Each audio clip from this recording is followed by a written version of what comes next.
Hello મિત્રો, દરેકનું હાર્દિક સ્વાગત છે। મિત્રો ધોરણ 8 વિષય તમારો હિન્દી પાઠ નંબર 6 તूफानों की ओर द्वितीय सत्रનો મિત્રો પાઠ નંબર 6 નો સંપૂર્ણ અભ્યાસને સ્વાધ્યાયનું સોલ્યુશન કરવાના છીએ।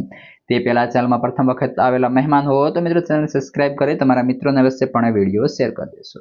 જોઈએ પ્રશ્ન 1।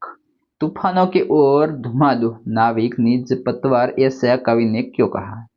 उत्तर, तूफान कठिनाइयों का प्रतीक है। कठिनाइयों से घबराकर भागना कायरता है। कठिनाइयों का डटकर सामना करने में ही बहादुरी है। जीवन में आने वाली कठिनाइयां मनुष्य को बहुत कुछ सिखा देती है।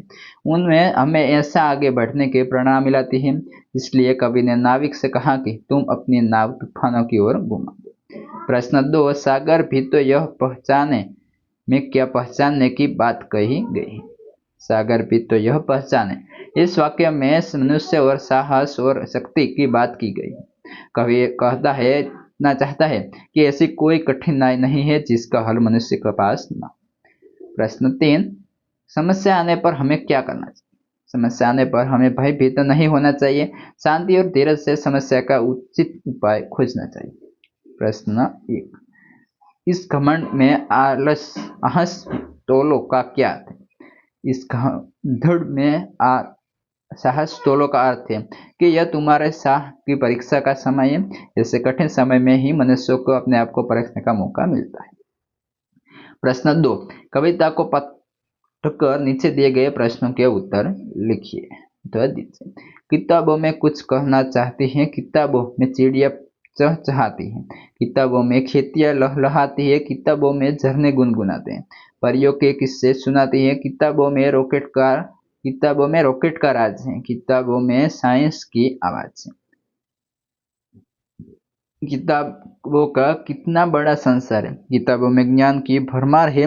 क्या तुम इस संसार में कहीं जाना चाहोगे?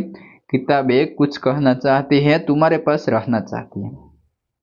उचित प्रश्न के उचित विकल्प पर निशान कीजिए।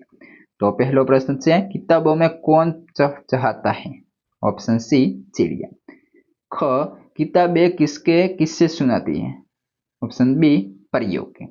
ग, किताबों में किसके हल लहलहाने की बात? ऑप्शन ए, खेतिया। प्रश्न 2। नीचे दिए गए प्रश्नों का शब्दों का वाक्य में प्रयोग कीजिए। पहलो छे परिया, परिया स्वर्ग में रहती है। दूसरा, किस्सा, राम ने मुझे किस्सा सुना। तीसरा है संसार, तो जेनी अंदर જોઈએ, उद्यम से आपके संसार में 4 चांद लग जाएंगे।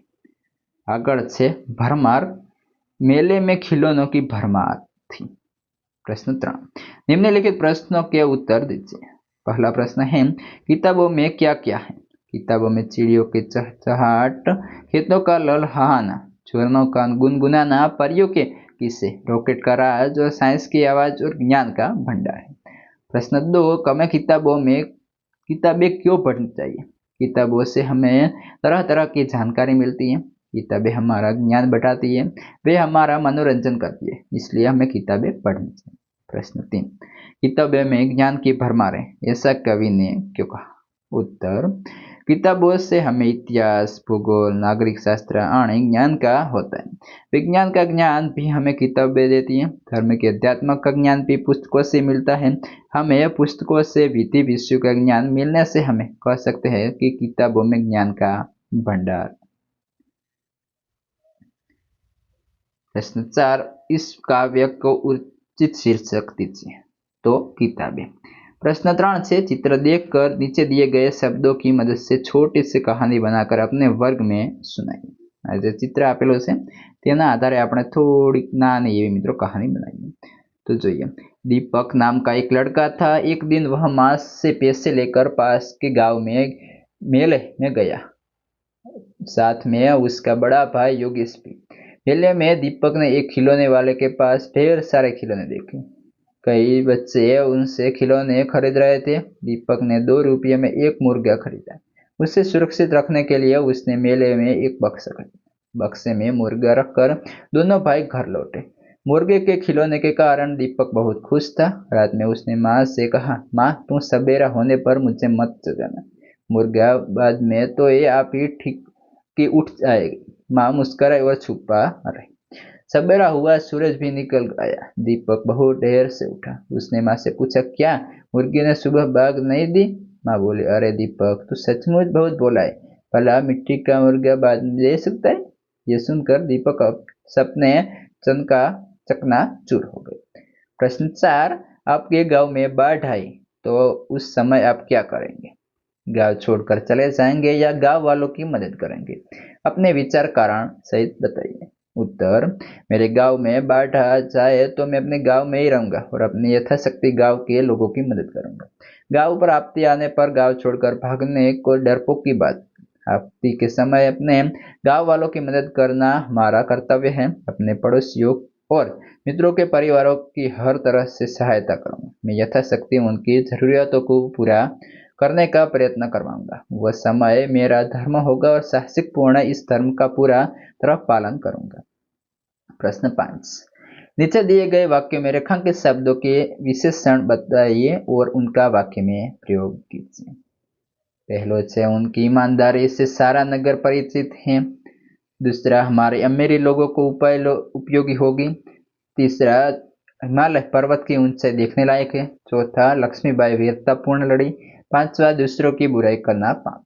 उत्तर, पहला है ईमानदारी। तो ईमानदार वाक्य में देखते हैं, यह ईमानदार व्यक्ति है। दूसरा, अमीरी, तो अमीर, इस होटल में अमीर लोग ही आते हैं। तीसरा, ऊंचाई, तो ऊंचा, योग्यता से ऊंचा पद मिलता है। वीरता, वीर, शिवाजी वीर पुरुष थे। 5, बुराई, तो बुरा, हमें बुरे लोग से दूर रहना चाहिए। प्रश्न 6, कहावतों का वाक्य में प्रयोग कीजिए। पहला, उल्टा चोर कोतवाल को डांटे। उत्तर, गलती उनकी है और दोष उनके भाइयों को किया। अरे वाह, उल्टा चोर कोतवाल को डांटे। दूसरा, न रहेगा बांस न बजेगी बांसुरी। टीवी के कारण तुम लोग पढ़ते नहीं। देखते तो कल से ही टीवी नहीं होगी तो पता चलेगा न रहेगा बांस न बजेगी बांसुरी। 3, 4 दिन की चांदनी फिर अंधेरी रात। सूर्या भाई को सिर्फ 2 महीने के लिए पुलिस बना दो। 2 महीने में 4 दिन की चांदनी फिर अंधेरी रात। 4, अब पछताए तो होता क्या, अब चिड़िया चुग गई खेत। परीक्षा में फेल होने पर वो रो रहा था, तब उनकी माँ ने कहा, अब पछताए होता क्या, चिड़िया चुग गई खेत। स्वाध्याय મિત્રો જોઈએ। स्वाध्यायના પ્રશ્નોની અંદર સૌપ્રથમ પહેલો પ્રશ્ન રહેશે, कवि ने मनुष्य की किस विशेषता की ओर इशारा किया है?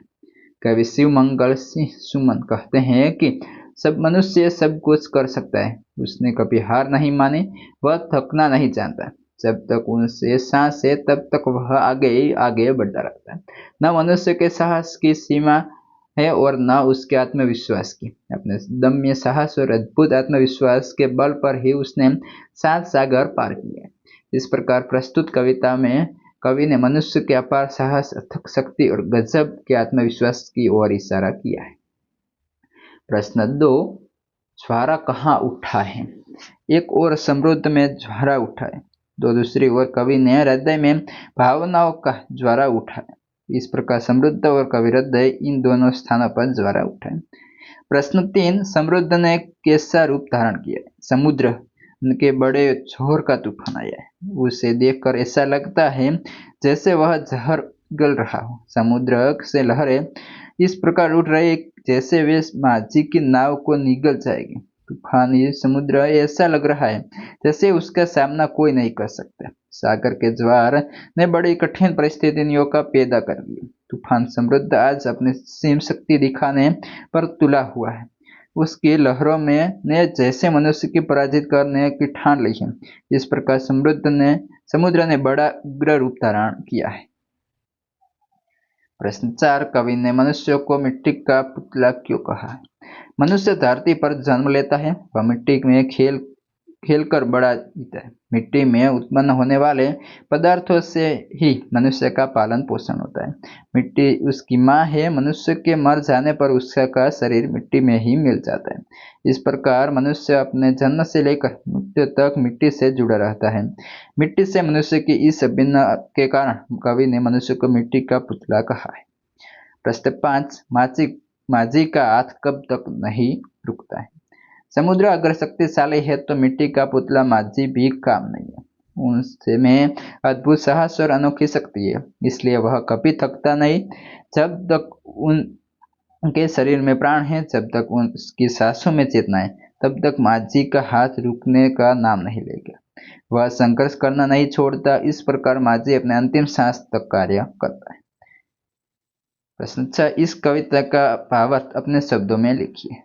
उत्तर, तूफानों की ओर कविता में कवि सुमन ने बताया है कि यह संसार एक सागर है और हर एक मनुष्य अपने जीवन रूपी नाव का नाविक है। संसार में तूफानों कठिनाइयों की कमी नहीं है। मनुष्य का कर्तव्य है कि वह उनकी कठिनाइयों में अपना धैर्य न खोए और साहस से उसका सामना करे। कठिनाइयों में ही मनुष्य के साहस, बल और बुद्धि की परीक्षा होती है। इसलिए वह कठिनाइयों का स्वागत कर और उन पर विजय प्राप्त करे। મિત્રો આ હતું સંપૂર્ણ અભ્યાસ અને સ્વાધ્યાયનું સોલ્યુશન। હવે આગળના પાઠનું અને અન્ય વિષયનું સ્વાધ્યાય સોલ્યુશન આપણે પણ મળી જશે। આ વિડીયો તમારા મિત્રોને પણ શેર કરી દેશો।